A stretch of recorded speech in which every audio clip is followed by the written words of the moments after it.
நல்லா fine paste அரைச்சி வச்சுருக்கேன். அதோட வந்து 3 டேபிள் ஸ்பூன் கெட்டியான தேங்காய் பால் எடுத்து வச்சுக்கோங்க. ஒரு நான்ஸ்டிக் பேனில் பட்டர் 1 டேபிள் ஸ்பூன் சேர்த்து பாதாமை நல்லா ஃப்ரை பண்ணி எடுக்கணும்.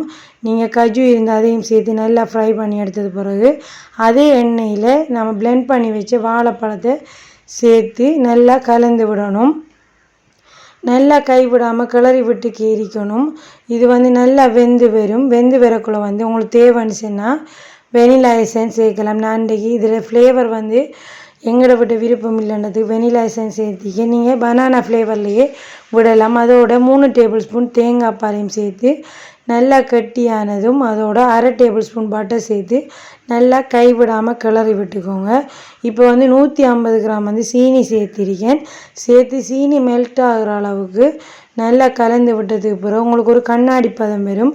இந்த ஸ்டேஜில் வந்து நீங்கள் கலரிங் சேர்க்கலாம். நான் இன்றைக்கி க்ரீன் கலரிங் தான் சேர்த்து நல்லா கலந்து விட்டு கைவிடாமல் கிளறி விட்டுக்கோங்க. இப்போ உங்களுக்கு பார்த்த வழங்கும் நல்லா கெட்டியாகி எண்ணெய் பிரிஞ்சு வந்திக்கு ஒரு 15-20 நிமிஷம் வந்து நீங்கள் நல்லா கைவிடாமல் கிளறி விட்டுக்கோங்க. இப்போ நாம் ஃப்ரை பண்ணி வச்ச பாதாம் இதோடு சேர்த்து நல்லா கலந்து விட்டு இப்போ ஒரு பக்கம் எடுத்து பார்த்தோன்னே உங்களுக்கு வெறும் அல்வா வந்து ஒட்டாமல் நல்ல எல்லா இடமும் ஆகி வருது.